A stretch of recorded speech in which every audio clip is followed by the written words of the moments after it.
Hey, pleasure to meet you. My name is T-Doc. Welcome to the interview. First things first, tell me about yourself.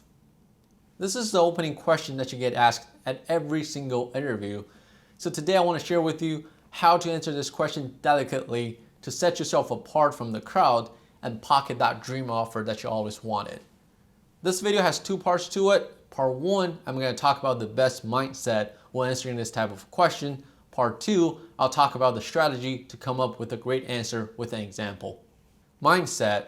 A lot of people take this question as just a conversation starter, but it's so much more than that. You oftentimes hear the interviewers say this, oh, we just want to get to know you better as a person, don't feel stressed out and anything. The question is, do they really? Do they really just want to get to know you better personally? Yes and no. Yes, they want to know if you have the qualifications and soft skills to be competent at this job. Admit it or not, they're checking boxes at the other end of the table. No, they do not care about anything that you did that's outside of what this job entails.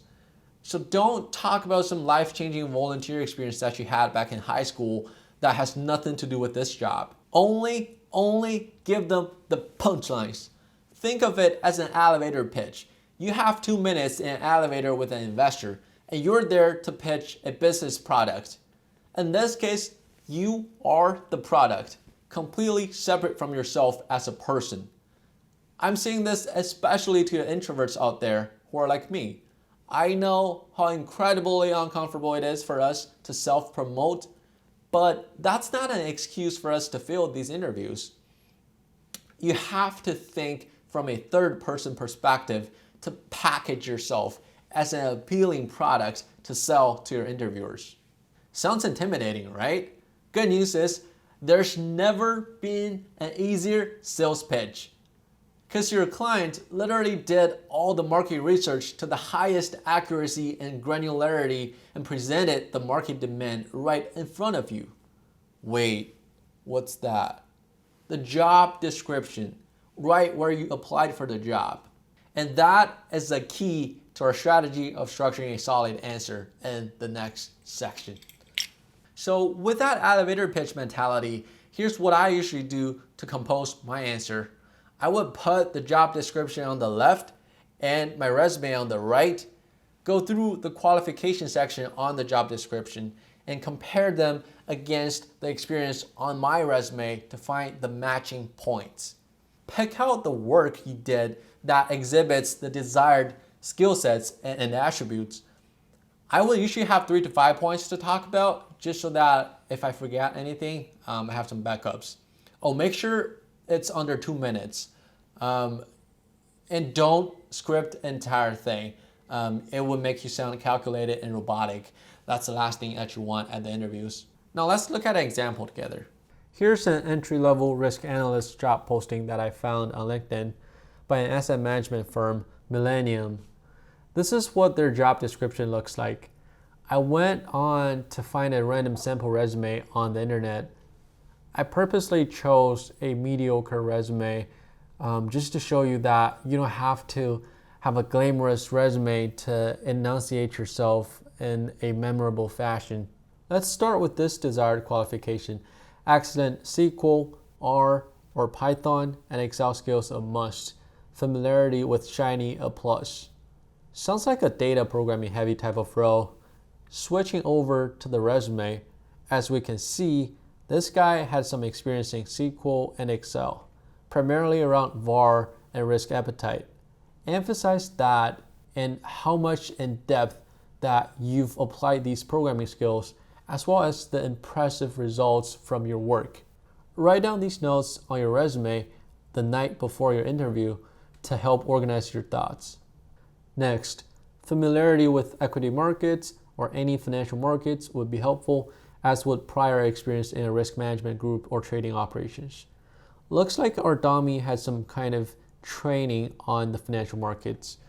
That is a long list of topics. When interviewers see this, they typically know that you're not great at any of them. So just narrow that down to a list of only the markets that this team focuses on. How do you know that? There's this thing called Google. Lastly, We've covered 2 technical qualifications. Now let's try to fit in a soft skill. High sensitivity to details, strong sense of urgency, and strong organizational skills, ability to reason through and solve open-ended questions. Easy peasy. They want someone detail-oriented and good at organizing. This guy was doing 6 reports daily. I'm sure you can tell some good story out of that. Open-ended problem solver? Sure. Reducing that shipment time by 25%. That's something impressive to talk about. That was the meat of the sandwich to your elevator pitch. I will usually add something in the beginning and at the end. In the beginning, you can just give a quick overview of your current status. For example, my name is Joe Bruin. I am a rising senior at UCLA with a major in economics. In the end, I typically finish the pitch with my interest in the company and the position. Just real quick, saying something like, I've always been fascinated with the investment world. Millennium is one of the world's top tier investment management firms. It'd be a fantastic opportunity for me to start my career here. Really looking forward and excited about this opportunity. Ta-da! Mission accomplished. In the end, I just want to address the biggest misperception about these self-introduction questions. People think they would need only one self-introduction for all the interviews that they're going to. Wrong. You need many. You need one for each and every interview that you're walking into. Make sure to customize your self-introduction, your elevator pitch for every employer that you're meeting with. Like I said earlier, they don't care about any other awesome but irrelevant experience that you had in the past. Only the ones that meet their criteria. I'm not telling you to make up anything just for the job description, but to dig up, to reflect on your past experience, to find those matching points. In a future video, I do want to do something for you guys as a way of giving back to this community. I can't describe how grateful I am for all your support. So I want to do another demo of doing these customized self-introductions for different jobs. So I want you to send me a copy of your resume along with some jobs that you're currently applying for, with the job descriptions, obviously. And I will tailor a number of self-introductions, or should I say elevator pitches for you on those different jobs. I'll make that another video. Make sure to cover your personal information. Make sure to remove all the personal information on there. If you don't, I will do it for you so your privacy won't be breached. Yeah. Oh yeah, as for how to send the resume, click on my profile. It's in the bio. And let me know what you think about this video. I'll see you in the next time. Peace.